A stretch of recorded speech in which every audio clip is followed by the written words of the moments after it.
Welcome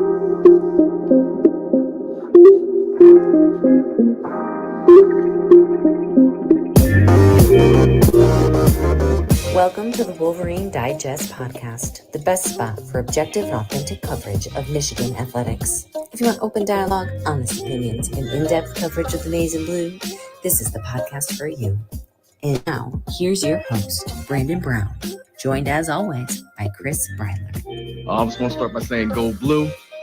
Good evening, everybody, on a Wednesday night. We got a lot to do today, Chris. We got a lot to do today.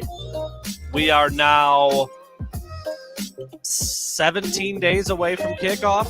Does that sound right? That's right. 17. A couple days. You know what? I'm already getting an echo. I'm going to come out. I'll come right back in. Oh boy, it's already starting. It's already coming to. It's already starting. So Chris is going to handle his technical difficulties. We will fade the music out here, and Chris will be back with us shortly.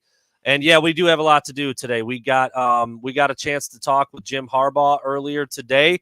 So that's going to dominate what we speak about today. Is Jim Harbaugh spoke for about 20 minutes.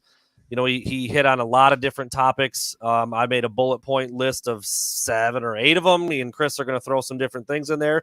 The return of this fucking guy. An official TFG. I mean, we've been sprinkling them in here and there. We've done them, but we've got a good one today that we need to address. We're actually doubling down on the TFG. We'll get into that here in a moment. Going to talk a little Juwan Howard and NIL. That's going to be pretty much Chris's show right there, since I was over at the football deal going on. This is going back to, when was this? Like Thursday last week or something? Thursday of last week. I believe that's exactly right. Yes. So Thursday last week. A beautiful scheduling job by the University of Michigan. Football availability and basketball availability pretty much going on at the same time. So we had to divide and conquer. So I actually haven't heard much about that. Chris and I haven't been on the horn quite as much over the last few days. I think we got a little sick of each other there for a while. We were talking and spending a lot of time in the vehicle and doing all this nonsense. But Chris will have some good stuff from that Juwan Howard sit down, and then we'll both get into the Jim Harbaugh stuff today. And, it's a lot, man. We got a lot going on, and we are, again, just about a little over 2 weeks away from the season kicking off. Our final show until game week, Brandon. Our last show until game week. We could throw that out there. Look, and barring something where we're like, all right, dude, we just can't skip a week. I'm going to be out of town next week for a vacation with my family up at Houghton Lake. Chris has been ran ragged over the last 72, 96 hours, whatever it's been. So next Wednesday, there will be no podcast. We're just going to take a break, and then we're going to come back the following week and hit it hard, where it's going to be 5 shows a week for the next several months. Monday. That sounds insane. Monday. 5 shows a week. Wednesday, Friday, Saturday pregame, Saturday postgame, 5 shows a week, starting not next week, but the following week. Game week. It's game week for the team and the coaches. It's game week for Chris and I, and we're really, really looking forward to that, because there is, dude, we talked about it before. You talk about through the month of June, July, where we're getting on a podcast once a week, and we're like, dude, what are we going to talk about? And then we get to the season. We're talking about Urban Meyer in a bar, like dingling in some doing what he does. Doing what he does. Is he addicted to sex? Yeah. Sex addiction? Yes, he is. So he's doing that, and now we're going to have so much content that we're going to go 5 shows a week, and I can't wait. Yeah. So there you go. That's the show for tonight. That's a little look at what we got coming up in the coming weeks. Chris, would you like to give a little bit more of a teaser? We got a teaser for you? I gotta try to massage. Well, what am I teasing here? Just game week? What's coming game week? Look at here. I hate it because I feel like all the time, like, these different outlets come out with, well, we've got a big announcement for this and we've got a big announcement for that, and then it comes and it's like, well, that wasn't really all that impressive. I don't want to over promote and under deliver, but what I will tell people is Brandon and I have been working on a project we've been working on a project for quite some time. It's at least a year in the making, and we'll be able to share it with you game week, hopefully as soon as possible, early game week. But it is going to affect you guys in some way, shape, or form. And that's pretty much all I can say. It will give you guys an opportunity that you haven't had before. And I think it goes in line with our effort to try to enhance your pregame and postgame experience. So that's all I'll say. It's how we roll. It's unprecedented in the market. It's never been done before. I don't think it'll ever be done again, if I'm being completely honest. And it's a game changer in a lot of ways for us personally. And yes, hopefully for you as the consumer. That was the goal. That was the genesis of everything we thought of. And yeah, I mean, yeah, from the onset, probably well over a year, but really started to take off here recently in about the last month or so. And we're super excited. We're super excited about being able to bring you guys some information about that. So that'll be after our week off. And then hopefully as early in that week as we can do it. But there's, still some kinks we're working out. So we will get into that ASAP. All right, Chris, we'll do TFG, right? We'll do that out of the gate. Let's just get right into it. This fucking guy. Well, Chris, this person was your idea. And then as I was kind of thinking, like, all right, who should I go with? Who could I talk about? And I'm like, no, you know what? This fucking guy. He needs a double team. So we're both going to use the same guy. Well, let's just take it easy there, Yeah, Brandon. right. Let's just take it easy. We're not going to be double teaming anybody on a Wednesday podcast. let's both go ahead and talk about the same person. There we go. A little more. Yeah, RJ Young, who I'll be honest, full disclosure, I didn't know who RJ Young was prior to this whole top 25 incident. And so for people who don't know, RJ Young, a Fox sports analyst, has his own podcast called The Number One Show, I believe, ironically, but came out with his preseason top 25. And look, AP came out with their preseason top 25. Michigan was number 8. And people can debate about whether or not that's too high or too low for Michigan. But I said this in the article I put out.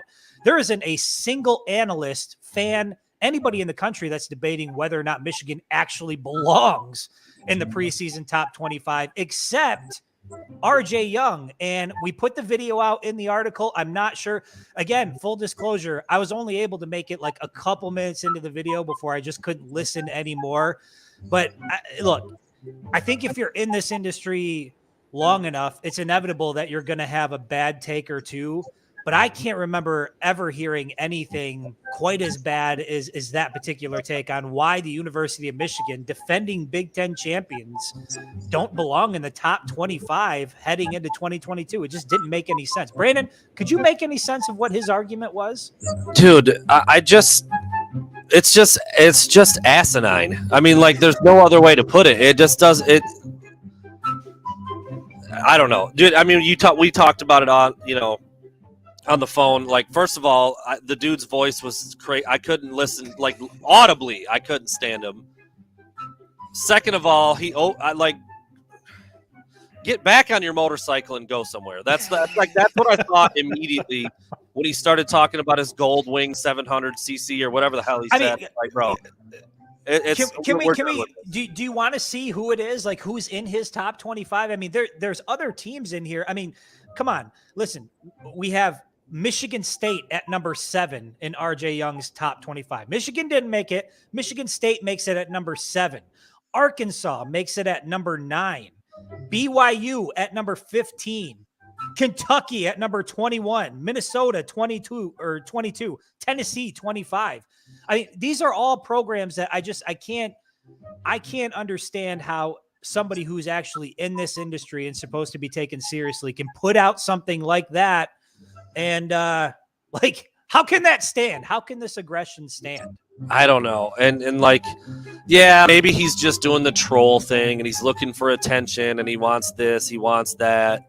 And now we're giving him the attention. We're talking about his post. But do you really want this kind of attention? Like, it was just so out there. It was because, like, I personally thought it was a little strange that Michigan was behind, like, Utah. Like, right. What the hell is that? So I think Notre Dame is being overvalued like they usually are. And I think a lot of people outside of the Michigan market think that Michigan is overrated, from time to time. And I think if you go back through history, you could maybe find some evidence that supports that theory. But I think Notre Dame is always valued a little higher than they should be. And then A&M, okay, they just had a really good recruiting class, but like I just don't know if you can count on a bunch of freshmen to make them one of the top 5 or 6 programs in the country. So I thought you could talk about Michigan being anywhere from like number 5 to about number 8 where they are, and maybe 9 or just outside of the top 10 at the worst. Because yes, they have had some turnover at the coordinator positions and they got a ton to replace on defense. But other than that, Michigan's going to be really freaking good. And if you look at their schedule and have any idea how the rankings work, dude, they're not going to lose for like a long time, probably, which means that ranking is only going to get better. So to say that they should start outside of the top 25 was just dumb. Flat out dumb. There's no other way to put it. The entire time I was watching it, all I could say in my head was, this fucking guy. Yeah, this guy. Exactly it, dude. That's this fucking guy. So well earned title. There you go. Just a little jumping back into TFG. We have you gotta get the blood flowing a little bit. Get back into the segments. We got this fucking guy. We've thrown the button out there before, recently. But in terms of playing the music and really there you go. TFG. RJ, what's his name? RJ Young. RJ Young. I've said this before too about people who like work in radio and like, dude, if you just like his voice is terrible. I don't understand how a dude like that got a job like that. I'm sorry. Wow, they can't all sound like butter, Brandon. Well, I know, and that's the rest of voice be consumed. It's like you gotta have what it takes, and I didn't see it with him. You weren't feeling it? Not at all. Not even a little tiny bit. Not even a little bit. All right, Juwan Howard sat down with the media. We just talked about it Thursday last week. He had some pretty powerful things to say. I mean, I know NIL was one big one. I know he talked about some of the guys who are expected to take on a more expanded role this season. I don't know all the ins and outs of what he said because, again, I wasn't there. I was over at Schembechler Hall covering football while you decided to stay over at Chrysler and sit down with Juwan. So I don't know, Chris. Do you have a top 3 bullets? Do you have this was the focal point? This is, he said a lot. I mean, he was all over. What would be your approach to delivering this to the masses as we're now all listening? Well, I'd say, he singled out guys like Terrence Williams, Kobe Buffkin, Hunter Dickinson as guys who have made, big leaps from last year. And I think we know, Michigan's going to need a lot out of a guy like Kobe Buffkin. He kind of came on a little bit towards the end of last year, but Michigan needs guys that can score the ball. And so it's nice to hear, he's been a bit of a gym rat and working on elevating his game a little bit. And then obviously what Hunter Dickinson brings to the table, Michigan's going to need Hunter Dickinson to be Hunter Dickinson. But there's a couple things that stood out. One, the setting I thought was just incredible. Whereas, in my experience so far in doing this, this job, you go in and a coach stands up at the podium and sort of, speaks to the press pool. Well, I forget what room we were in, but it was in Chrysler and we were sitting kind of in a casual setting. And then Coach Howard came in and we were all sitting around this big table and it was just, fire. The Victor Club, I think, right? The Victor something Club. Like that. Yeah. But it was basically, fire questions and Coach was doing his best to answer everything. And the one thing I really like about Juwan Howard is that it's just kind of an unfiltered thing. Like he just kind of says what he feels about whatever question gets asked, and he puts a lot of thought into it. And I appreciate that. And obviously, his comments about NIL stood out to me the most. And, you can go back to, last year, when NIL was becoming a thing, and I remember you beating the drum that, Michigan is behind and Michigan, needs to catch up to these other programs. And we've kind of seen that play out here over the course of the last year. And to have a guy like Juwan Howard say, do we have a collective in place? No. Do other programs have collectives in place? Yes. Should we, he just kind of went down this laundry list of things that Michigan doesn't have and compared it to, other programs in the country that have it. And basically by the end of it, it was, Michigan needs to be better when it comes to NIL. And so no matter where you stand on the issue, I think it's interesting that a university like Michigan still, I mean, a premier basketball program, a premier football program, a premier institution. How is it that this far into it, Juwan Howard is still sitting at a press conference saying, like, we just don't have the resources we need for this? I don't understand how that happens. And I get that there's fans out there that want to rationalize it and say, well, Michigan's cooking up something in the back. If they are, Juwan Howard's not aware of it. I'm not sure that Jim Harbaugh is aware of it. And I don't know that a lot of the players are aware of it. So it's just concerning and puzzling to see Michigan still in this space all this time later. It's what I've said from the very beginning. You reference it, that I was beating that drum. Michigan could and should be, it's tier one. I don't know if you want to put them number one, or would they be battling Notre Dame when you talk about all the resources, all the network, all the alumni, all the rich boosters, all that? Like there are 2 or 3 or 4 schools in the entire country when you pile it all together: basketball, football, academics, athletics, money, network, power, brand recognition. When you pile it all together, there are maybe 2 or 3 that'd be at the top of that mountain, and Michigan is absolutely one of them. And because they're lacking behind in this area, and again, Hunter Dickinson talked about it a couple months ago. We talked about it way before that and kind of got, I don't want to say trash, but there were some people out there that, again, just thought we were hating. Oh, if it's not this, it's this. They're always, and that wasn't a complaint. It was just, this is what we're hearing. This is the kind of stuff that's being talked about, and Michigan is behind. They are behind when it comes to the NIL landscape. And now we are here, August 17th, well over a year into this deal, and they're still there. You've got Juwan Howard sitting down with the media less than a week ago saying, needs to be better, needs to be more, need to have this, need to have that. And you're right. I don't know. There are different things that go into it. It's not just write a check and let's get some dudes. Like I get it. I get that. Although that does seem to be what's happening in other places. I don't know. I don't know what the roadblocks are. I don't know what collection of people are saying we're just not going to do this, when you've got dudes like Juwan Howard and Jim Harbaugh saying we need to. This is what we want. Those are 2 of the most important, influential people on campus. And if they want it, and they're the ones that are able to have a lot of these checks written, when you're talking about the butts that are in Michigan Stadium every weekend and basically fund the entire athletic department, it's really strange that, yes, more than a year in here, the coaches at a place like Michigan are still pining for, like, why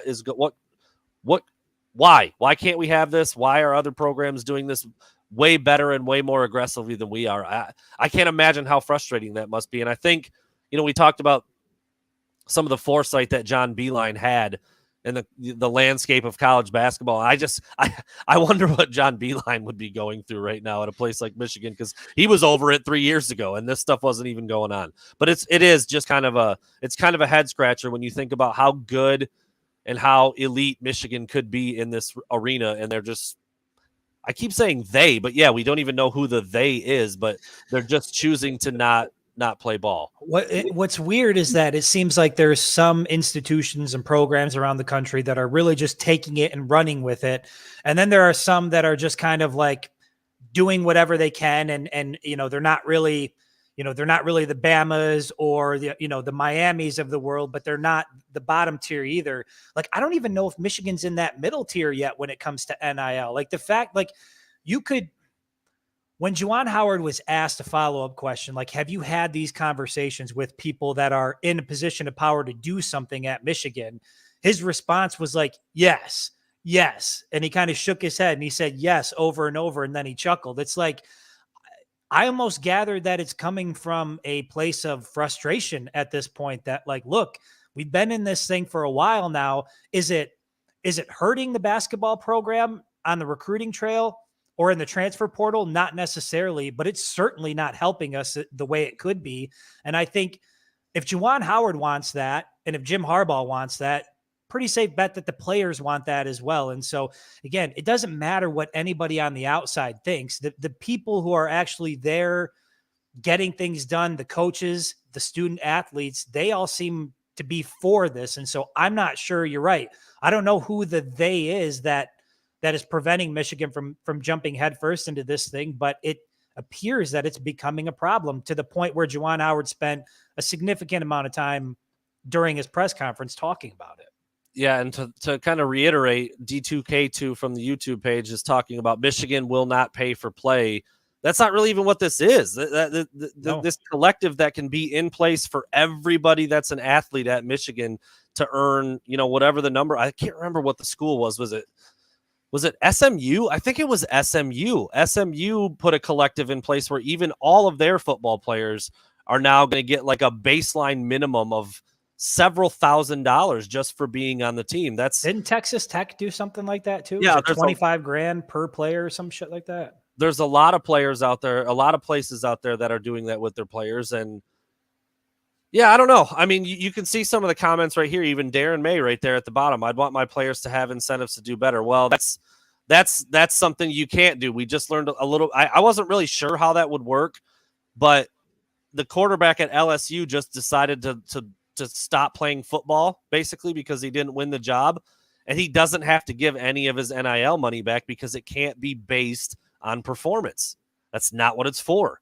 And so that's why Michigan could do what these other programs are doing, but bigger and better and more. And it's just not happening. It's worth noting that it's not Brandon Brown or, myself saying that this is, Juwan Howard, head coach of the Michigan basketball program, saying Michigan is not leading the way on NIL and they need to be. So again, it's concerning that somebody, at this university, at that program, in that position is still over a year later having these same concerns. And you would expect a place like Michigan to be leading from the front. Here's the story. Just 5 days ago, August 12th, for SMU. Of course, a freaking pop-up. No, I don't want to sign up for your newsletter. SMU. Porn? Oh. Unfortunately, SMU football and basketball and men's basketball players will receive $36,000 a year as a part of the name, image, and likeness activity under an initiated launched on Monday called the Boulevard Collective. So where's the State Street Collective? Where's the Big House Collective? Where's the Maize and Blue Collective? Where is it? If a place like SMU can get it to, and I know they're, every school kind of has a few of these boosters that care about things maybe more than others. And who knows what's going on in Texas. There's oil money there. There's old Southern money there. Like, some of these schools where you're like, damn, how are they doing that? You just don't realize that they've got the kind of backing that they have. But I know who does have that kind of backing. It's freaking Michigan across the board. Dude, get Stephen Ross on the horn 1 quick minute and let him throw a collective together and everything's good. And that's why I've said all along from the very beginning that if Michigan does decide to dive into this thing full force, they could be the best at it in about a week. Like literally, it could be such a quick thing. You got a lot of very smart people with a very extensive law background to get all the wrinkles ironed out and have this thing in place and up and humming and rolling in no time. And Michigan could put all these numbers to shame. Jim Harbaugh said it at Big Ten Media Days. Someone asked him directly. Ryan Day said they need $13.5 million. He said, let's double it. We could do more than that at Michigan. We could do way better than that at Michigan. He's freaking right. He's absolutely right. So again, to Chris's point, Jim Harbaugh, Juwan Howard, they're on board. And I don't know, man. Crickets? Probably not crickets. Maybe a cricket, because we know some guys are getting some money, but it's not because of anything like this. It's not because of any, Uber-funded collective by a network and an alumni base that's better than any place on the planet. It just doesn't really add up, man. It doesn't make any sense.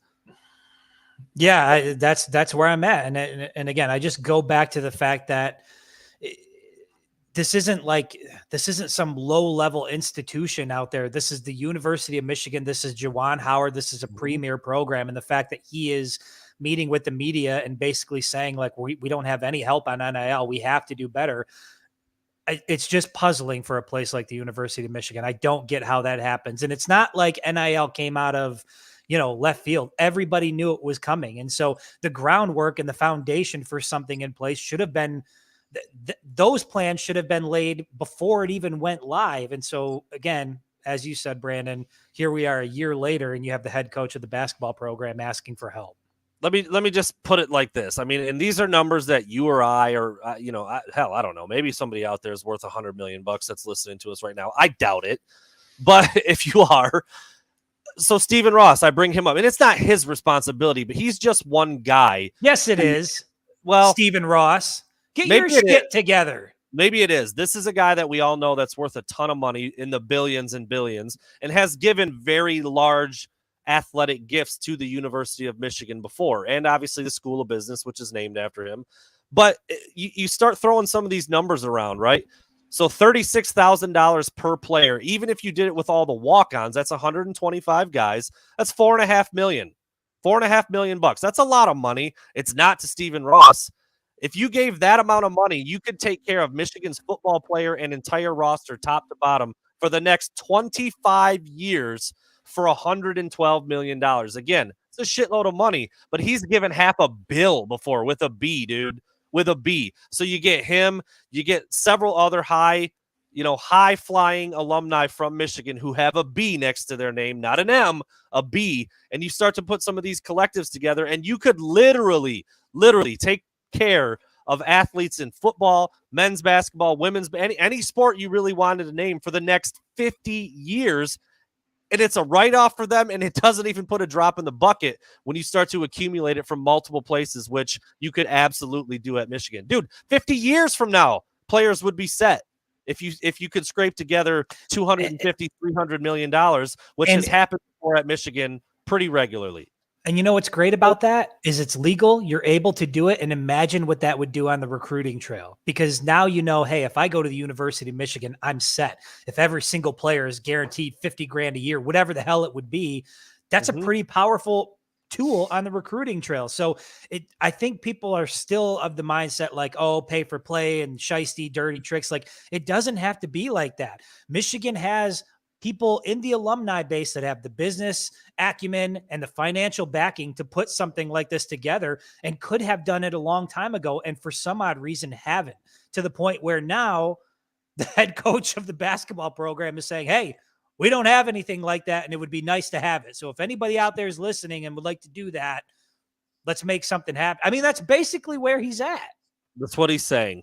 Yeah. That's what he's saying. That's what Harbaugh has been saying. I mean, I know, again, remember several months ago, one of the regents was at a practice, and Harbaugh's openly talking about, yeah, can we get a little more for NIL? How about a little, like he's ordering a Coke at the restaurant, can we get a little more over here? And still nothing, now we're about to be a year and a half into this thing or more. And it's still, other schools are just lapping Michigan because they're willing to go about it in a way that makes sense. And, there's been, I don't know how much I want to roll out there and how thin we want to spread this thing, but there's been some deals announced out there that Michigan is on like the cutting edge, and they're doing this in the player cards and the jerseys and dude, it's like, it's peanuts, man. Those playing cards that are being sold at the M-Den that the players get money from, dude, you'd have to sell like 1 billion packs of those for those guys to even get any real money. Like, it's just not. It looks cool on the surface, and a lot of the fans are like, yeah, Michigan's doing it. They're not doing it, man.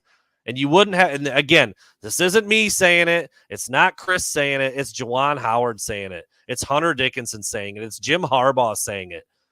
I don't know, man. I don't know how anybody is really, I don't know how anybody who's a Michigan fan can come out and say, but Michigan's going to be there at the end. They're doing it the right way, and triumphantly they will stand. Well, I would like you to tell that to Juwan Howard and see what happens. You know how people can do that at this point. You've been working in this market long enough. Yeah, it's just one of those things, man. We've been talking about it from the beginning. We jumped into NIL stuff, a long time ago, and I mean, shit, we've been paying players for the at least the last year. As soon as NIL went live, we got a little pushback at the beginning. We sure did. Much out there, but it was there, and So anyway, yeah. I mean, again, Juwan sat down on Thursday, talked about that for a long time, and that was I don't know, Chris, but was that the most noteworthy thing? I think you kind of said that. I mean, the NIL stuff. I mean, he obviously was, it's early and he's still trying to get a feel for his team and what they're going to look like. But still a month out from the first practice. Even, right? And he was pretty clear about the fact that they were getting ready to go on their, their overseas trip, and a lot of things were coming up. But yeah, the NIL stuff to me, that was far and away the biggest thing that came out of that meeting, because again, it was almost surreal to be sitting there and to hear him saying that in person and be like, how the hell is this the head coach at, Juwan Howard, head coach of the University of Michigan basketball program, sitting here in this room saying, we need help. We need to do better. It felt weird. So there you go. Bow on, is that a bow on Juwan's sit down? That's a bow. That's a bow. Okay. No. A bow on the Juwan Howard sit down, and Chris does have more video, and if we need to pull a little bit more from that as we move through. But I mean, dude, let's be honest. Football's right around the corner. We're taking a little break next week, so I'm thinking that's a bow on Juwan Howard in basketball for a while. As I put a story out about that, because like the non-conference basketball schedule was released, and there was some, there's a little bit of talk going on about that. I even tweeted it out this way. I'm like, all right, basketball's not too far off yet, but good God, dude, let's get football here because it is close. 17 days, as we've said. And today we got Jim Harbaugh for the first time since fall camp started. Obviously, we spent some time with him in Indianapolis and then on the tour around the state of Michigan. But today he was asked some of the specific questions and some of the stuff that's been going on during fall camp. And we'll start where it ends. We'll end where it starts, dude. The freaking quarterback battle. Of course, it was the first question out of the media's mouth. Jim Harbaugh, I don't know, man. I mean, he's saying, first of all, what he's saying, I don't think he's really lying, honestly. He says, like, both of these guys look like starters. It's a pretty tough decision. I'm not really, blah, blah, blah, blah, blah. Let's start right there, Chris, first. Do you think he's being honest? Do you think it really is as close as he's saying and that he doesn't know? Like, if they had a game tomorrow, who would be the guy? Or do you think he's just doing that because we're the media and that's what he always does? I think he knows who his guy is right now. I don't think he knows who his guy will be by the time they play Iowa or head out in the second half against Iowa. But what I will say is I do believe he's telling the truth that both guys look like starting quarterbacks. And I mean, we expected JJ McCarthy to perform well during fall camp, to perform at least as good as Cade McNamara. So I'm not surprised that they look shoulder to shoulder. And I think that in and of itself is very telling, that you're 13 or so practices into fall camp, and JJ McCarthy and Cade McNamara are neck and neck and both look like starting quarterbacks. And I've said this for a while, that if all things are equal going into the 2022 season, as far as Cade McNamara and JJ McCarthy are concerned, you go with the younger guy who's got more upside. If they both look similar and equal, then you go with the younger guy who has a higher upside. To me, so when I heard Jim Harbaugh say that they both look like starting quarterbacks, I found that interesting, because going into camp, you got the impression that Cade McNamara had a slight edge simply because he played in spring, what happened last year, and JJ McCarthy was going to have to catch up, and it looks like he has caught up. Well, Chris, if we want to really learn about how good the quarterbacks are, we can always ask Dave Revson or Gary DiNardo or Howard Griffith. I mean, just ask those guys. Screw the media who's there every single day. Forget about those guys. Just forget about them, dude. Give them. Why would we ever give them a little glimpse? And I know. I put something out about this on Twitter, and the Big Ten Network probably did pay Michigan and Jim Harbaugh for the access to the practice. Maybe not. I'm not really sure how that works, but did you not feel like that was a slight kick in the old jewels? Yeah, to the point where I called you about it on the way home, because I was so pissed off that we're sitting there like a bunch of hungry dogs in the media scrum with Harbaugh, just asking questions. Tell us about what's going on with the quarterback situation. What do you see and how do they look? And Harbaugh says, they both look pretty good. They both look really good. And if you don't believe me, ask the guys from BTN. They got to see it today. And like, at first I was like, man, okay, well that's, whatever. And then I'm driving home. I'm like, wait a minute. What about the people that are there every day, every day that there's a press conference of the week, the local media, the people who cover this team day in and day out? How about giving us, a little bit of access? Maybe let us come into practice for an hour and see some of those things ourselves. I know that Michigan used to do things like that back in the day, or at least be a little more friendly to the media. But man, when the national guys or the bigger guys get to go in. I mean, dude, I feel like I was nearly sitting on top of a train car today to try to get a look at what was going on with practice. That's how desperate I was. I was walking a bridge trying to see what I could see going on there just outside of Glick, and it would be nice to be able to get some access. You know, Chris, did that make sense? Yeah, listen, Chris and I were at Big Ten Media Days, then drove 8 hours promptly up to Mackinac Island to spend some time with the team. You know, Dave Revson didn't do that. Dave Revson wasn't there. Howard Griffith wasn't there. Was Dave Revson in the pool with Harbaugh? Was Dave Revson doing that? No. Not gonna lie, that was a little bit of a kick in the pants. Look, Thanks, I'm not asking Harbaugh to open practice up wall to wall and let us watch and see everything. But dude, could we see 20 minutes of Indy or just throwing the rock a little bit? No, we can't. And you know, whatever, he can run his program however the hell he wants, but it is a little bit disheartening sometimes when I hear and read about what other media people get access to at the programs that they cover. Yeah, it's just a bummer. I wish we could see a little bit of it, so you know we didn't have to have like a mole in the building who's afraid of being like, you know, dumped in a cement mixer because they might tell us about what the quarterback battle looks like. I mean, good God, dude, this isn't nuclear warfare. It's football. All right, let us take a peek for a minute. But anyway, okay, back on topic. The quarterback battle, dude, it's a weird thing because we've talked about what we think and how high we are on JJ McCarthy. And if they're neck and neck and it's still Cade and it's going to be Cade and he's going to be the guy first, but JJ's going to get a little bit of a look, or he's going to get some snaps to see if he can chase Cade down.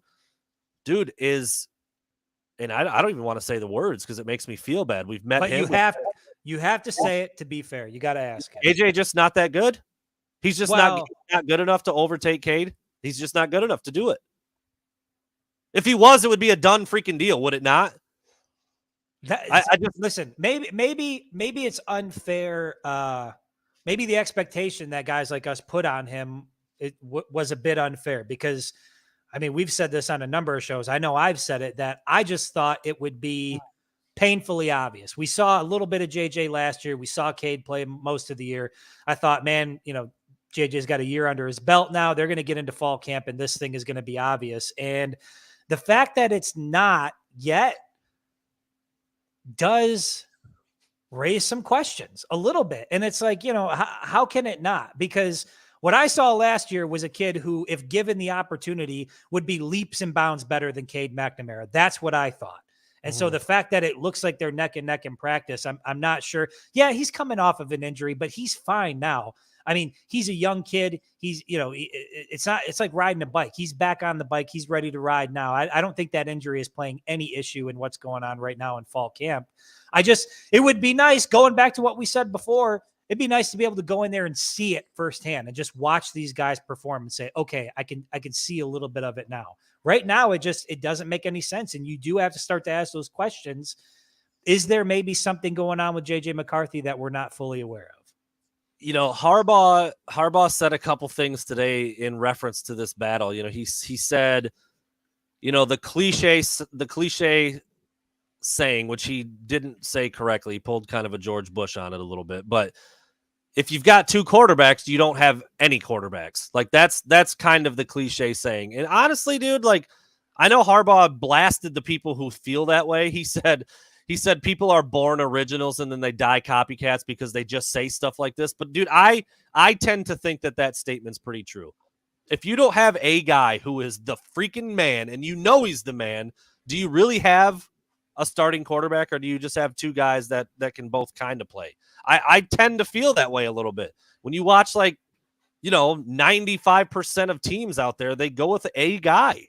They have their guy and they roll with it. And the best teams, you know, have the best quarterbacks in a lot of most of the time, a lot of the time. And so for him to say that, I thought was a little bit disingenuous. But like, I mean, yeah, he does have a proved commodity in Cade McNamara, and he's got this, you know, talented young kid who's trying to steal the reins in JJ McCarthy. And I don't know, man. I thought, I'm with you. I thought it would be obvious this year. And if it's not, then I think you have to start wondering if JJ's ever going to be that kind of player, or the kind of player that we both think he could be, or that he showed flashes of being last year. Because If he's showing flashes of that in 6 or 8 snaps a game last year, I just don't understand how it's not like to the moon when he's playing the same amount of snaps. Let me put it this way. If it was, CJ Stroud and Cade McNamara going into fall camp, I mean, do you think there would be much of a battle? You know what I mean? I'm trying to liken it to like another quarterback where, you think highly of this guy. Like, I'm not, I feel like it comes off as like slamming Cade. I know. And I don't want it to come off that way, but we watched him play last year. He is a good quarterback. I wouldn't put him in the great category. I think he is a solid, good Big Ten quarterback. What I saw from JJ McCarthy was the potential for greatness in limited snaps. You could just see some of the things he does aren't things that are necessarily taught. It's just things that gamers do. It's like when Iverson gets into a game, he just does shit that he just naturally can do that. And that's what you see from JJ. And so if they're not seeing those things in practice, or maybe they are seeing those things, but there's a flip side. Maybe there's turnovers. Maybe JJ is a little more risky, careless with the ball. I don't know. But the fact that it's already not obvious that JJ is the better quarterback, or at least that's not what Harbaugh is saying at this point, you do start to have to ask some of those questions, because it seemed obvious last year and JJ really didn't even get that many snaps. And I see some of the points being made here, and I think they're really good ones. Chris Hamill from the Facebook page kind of summing it up. Is Harbaugh ever going to say that it's obvious? No, that's a great point. Harbaugh's not going to come out today on August 17th and say Cade's the guy, JJ's the backup, or vice versa. He's not going to do that. But when you start to take into account what he is saying and the things that we're hearing from people who have watched some practices, it's what he's saying. Like, it's going to be a split. There's going to be some reps given to both guys. It's neck and neck.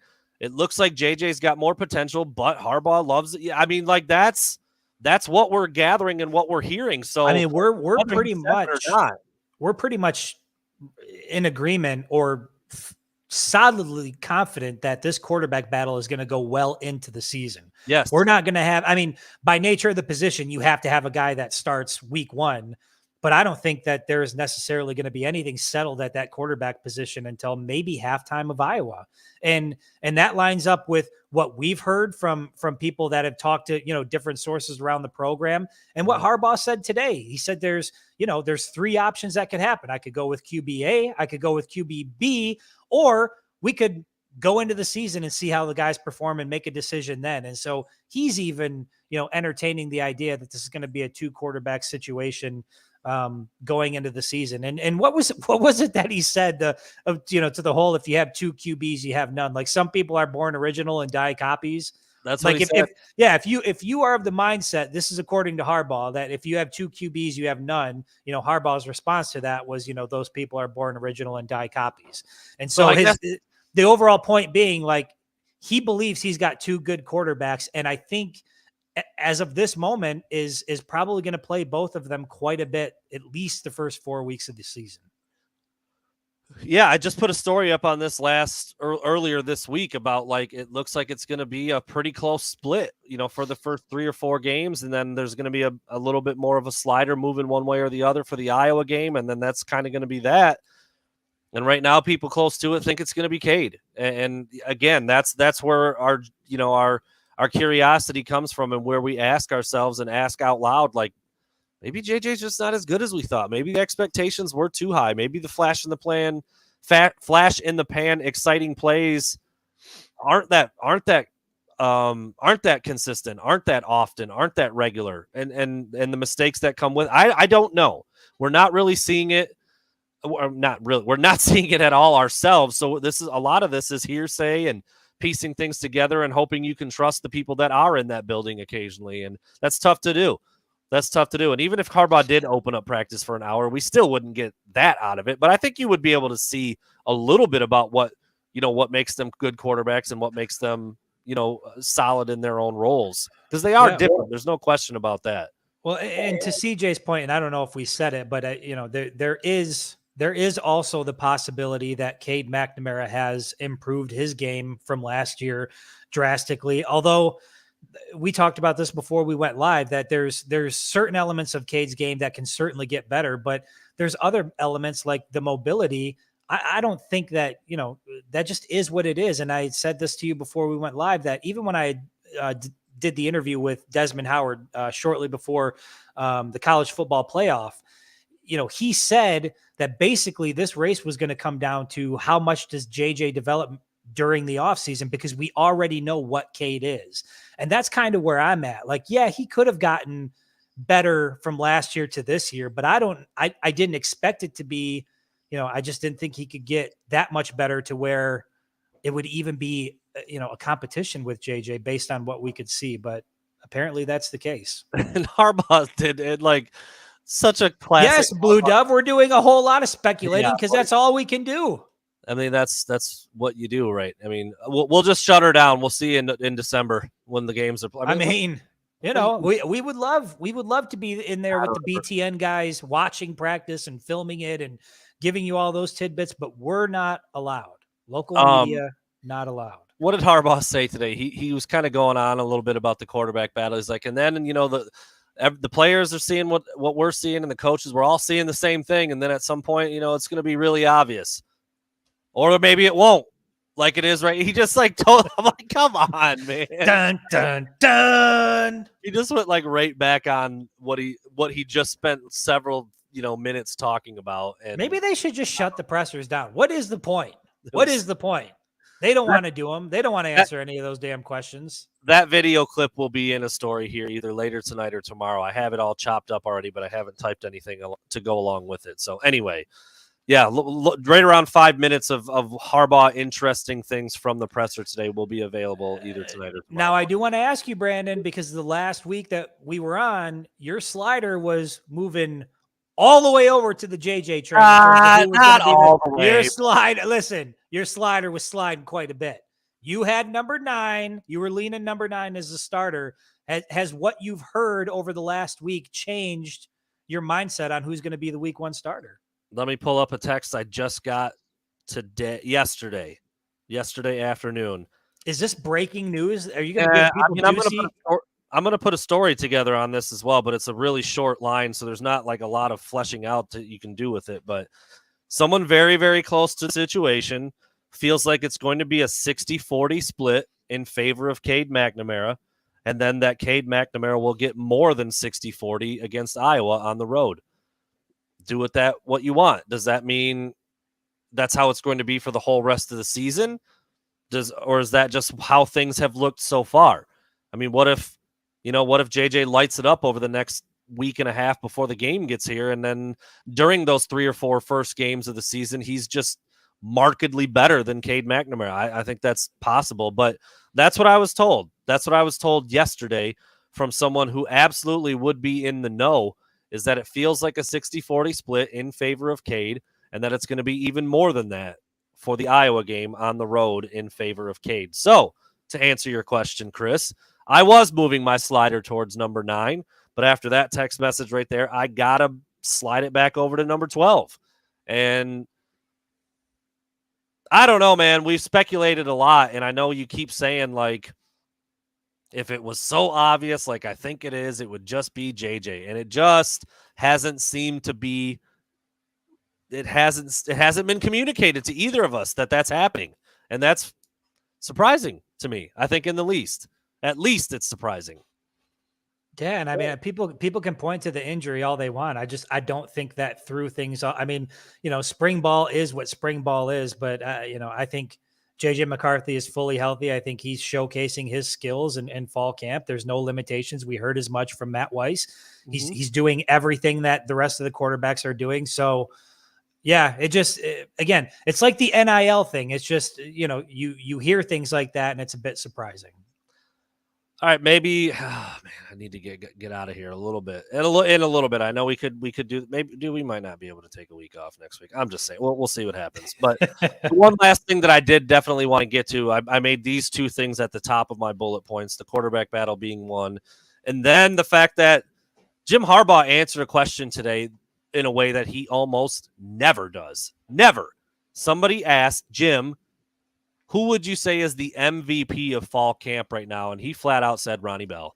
And almost as soon as he said the words, then he was like, I don't really want to say anything because I'm going to say some names.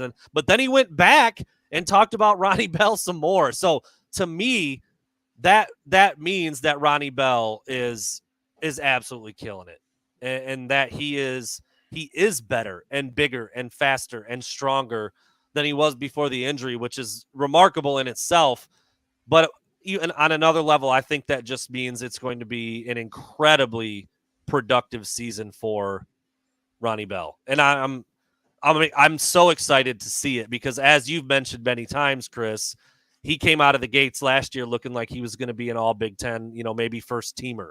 Like he was what I don't know, dude. It was just a couple plays against Western, but they were spectacular. I mean, the return game, the one-handed grabs, the getting open, the super long touchdown. He just looked tough and fast. And apparently now he's new and improved. And I just can't wait to see what it looks like.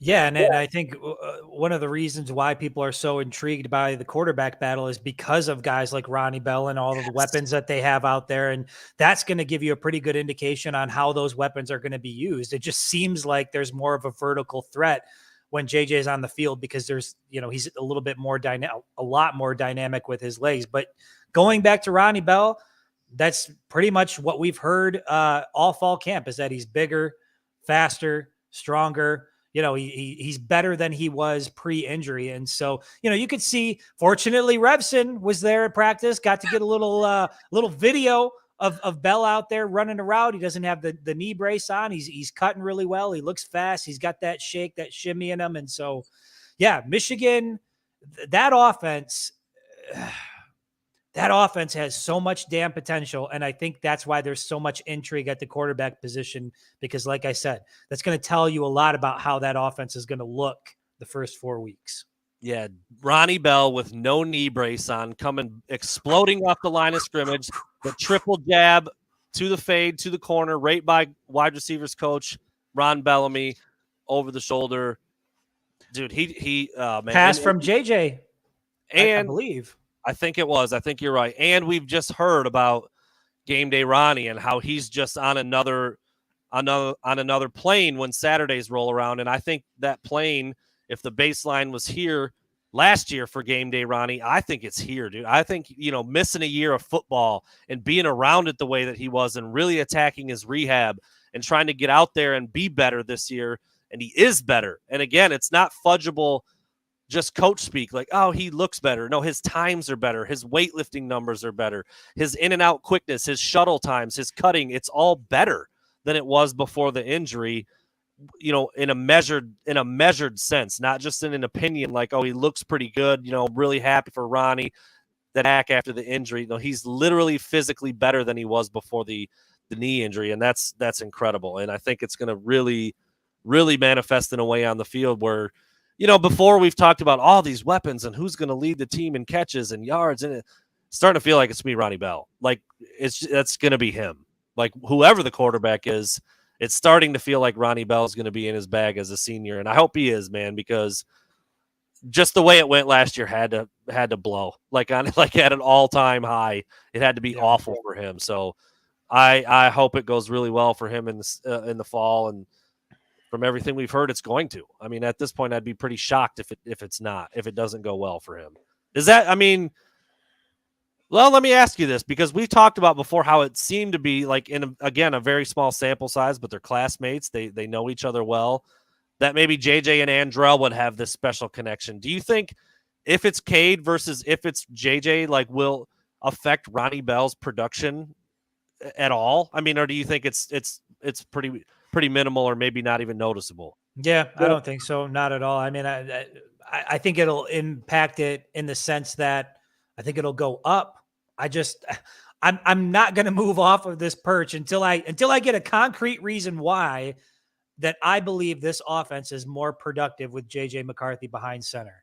That's just what I believe. And so I think Ronnie Bell's numbers would go up because I think he's going to be getting the ball more. I think the offense is going to be more conducive to that. So, we'll see. Maybe I don't know what the hell I'm talking about. This is all, I forget who said it, but this is all speculation and, based on a very limited sample size of what we saw from McCarthy his freshman season. But even in that limited sample size, man, it was pretty damn exciting.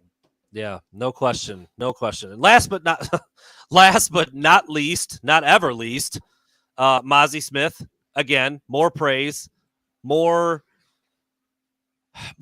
evidence that he is just so ready to be that dude on the defensive side of the ball this year. Jim Harbaugh talked about the freshman defensive tackles, Mason Graham, Kenneth Grant, really coming along. We spoke about Kenneth Grant. He seems to be the gift from the football gods, 350 pounds, moving like he's 250, as Jim Harbaugh kind of reiterated today.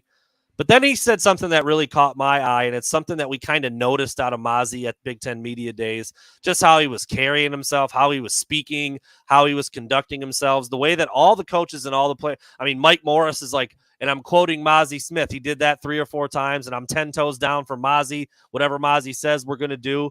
Jim Harbaugh said those freshman defensive tackles are being brought along, and they look great because Mike Elston is coaching them up like crazy. Then he said, hell, Mozzie Smith is coaching him up like crazy. Like, he literally spoke about Mozzie in the same breath as his defensive line coach when it comes to getting guys ready, focusing on the details, putting him under his wing, all the little cliche things that you would say about an upperclassman bringing the younger guys along. But we saw it, dude. We saw it in Chicago during that Big Ten Champions camp where Mozzie was out there working with some of those young campers in a way that it looked rare. It looked rare to me to see a college kid who, is at that time wasn't even close to his senior season yet, or was, just coming out of his junior year, looking like a polished defensive line coach. And now we hear this from Jim Harbaugh today. And again, dude, the physical prowess, the drive, the motivation, the skills, and now this mental edge that he seems to have. I don't know, man. Mozzie Smith just looks like, from his position, I don't know if he will impact the game. No, I think he can, actually. I think he can impact the game as much as a pass rusher. I mean, he's going to be asked to do some different things than a David Ojabo or an Aiden Hutchinson, but can he take an Ojabo-like leap from year 3 to year 4 in your mind? I mean, I think it's probably obvious. I've heard you talk about the guy. I don't see any way that he doesn't. And I go back to the fact that we have been around him in close proximity. I've been around him before, but the growth is just so noticeable physically and the mental growth. I mean, him coaching up the younger guys and him being more of a vocal leader, and even somebody like Mike Morris, who's been in the program for a while, saying whatever Mozzie Smith wants, that's what we're going to do. Yep. It's clear that he's, and I think I said this on last week's show, that we've been wondering who was going to take that Aiden Hutchinson and David Ojabo step. Who was going to really, Harbaugh talked about the train was heading the wrong way, and there were a group of guys that, grabbed it and turned it around and pushed it. And they had all this great momentum building, and it was, well, you lose a guy like Aiden and David Ojabo, and who's going to take over in those leadership roles? And I did not have Mozzie Smith on my list of guys that were going to step up and be vocal leaders on that defense. And after being around him and seeing him in person and hearing what some of the other guys are saying, man, I would be shocked if he does not have a monster year. And I know we talked about the fact that he hasn't even had a quarterback sack in his collegiate career. I'd be shocked if he finishes this year with just one. I mean, I said it on one of the social media posts recently. I don't see how anybody's going to stop him this year. He just looks physically unstoppable. I think you posted a picture recently, didn't you, where he didn't have pads on, but looked like he did? It was unbelievable. He looks like when you're playing a video game and you get to the final round and you got to fight like the guy that's just obscenely big. And it's like, how the hell can anybody beat this guy? Yeah. That's what Mozzie Smith looks like. Yeah. Yeah. And then, Jim Harbaugh was very complimentary of guys like Mason Graham, and Kenneth Grant, and we've been high on Chris Jenkins, who's now around 300 pounds, and suddenly that defensive interior that I thought was going to be a weakness and a little bit thin and not having much depth might not be an issue. And Jim Harbaugh said as much about that too. He said, recently that interior especially has been getting the better of our offensive line. That's pretty damn good, and that's pretty well thought of. That's a good unit over there. And those young D linemen over there, maybe Rayshawn Benny's in that mix too. I know he did some impressive stuff. Who was he? He was throwing another teammate around on the tug of war, right? Jaden Hood. They were doing the tug of war, and Jaden Hood isn't small. I don't know what his actual measurables are, but he's not a small guy. And Rayshawn Benny was. I mean, I don't want I don't want to, slam Hood too much, but Rayshon Benny was pulling him like he was a child. Like it was just nothing. It was like, yeah. That is a 300-pound D lineman against probably a 220-pound linebacker. But the point is, there's some bodies up there now. And if you can get some legitimate, meaningful snaps out of two freshmen in Mason Graham and Kenneth Grant, and Mozzie Smith's on another level, and the Mutant's doing his thing, and you can even bump a guy like Mike Morris in there who's 290, and Julius Welskoff has played there before, although he's down 20 or 30 pounds. The point is, Jim Harbaugh has been impressed by what that defensive lineman has done, particularly on the interior. And again, now a spot that I thought was going to be maybe a problem suddenly doesn't sound like a problem. You got to see it. You got to see it against competition. But those words are encouraging for sure. So that's about, some of the things that stuck out from Jim Harbaugh today. There will be more in the coming days about what he said, and I'll have that video up there again either tonight or tomorrow. But that's kind of the nuts and bolts about what Jim Harbaugh spoke about today. So that's all I got. Chris, I don't know. Do you have anything else that you feel like we need to touch on? Because of right now, we're not going to be back for a little over a week. Who knows? We could change our minds, but right now we will not be back until Monday of game week. Yeah, no, I mean, I think we covered it. I think we covered it well. I mean, there's not a lot that's coming out of these press conferences. I think everybody, everybody's just going to have to see it week one, but they've got plenty of time. What all the question marks are, even offensively, we know there's a ton of talent, still a ton of question marks, how it's going to look. The season schedule lines up nicely for Michigan to get it figured out over the next, over the first 4 weeks. So I'm not worried that Michigan's going to figure it out. And based on the BTN guys who did get to actually see practice today, it sounds like Michigan once again looks like a championship caliber team. So must have been nice to take that in. There you have it. Keep your eyes peeled. If we feel like we need to go on Wednesday, we'll go. We'll announce it. We'll announce it on Facebook. We'll put it on Twitter. It'll be out there. You won't be left behind or lost. But as of right now, you will see us again on Monday, August 29th, just 5 days, 6 days before Michigan's season starts. It's common, man. The next time you see these ugly mugs, we'll be inside a week before kickoff. So there you have it. Thanks for listening, everybody. Keep it locked. Again, remember, life is a highway. Thanks for nothing, Dave Revson. I want to ride it all day long. Easy. God, right. That's two of them. Right. That's two. Thanks, everybody. We'll see you in about a week and a half. Take care.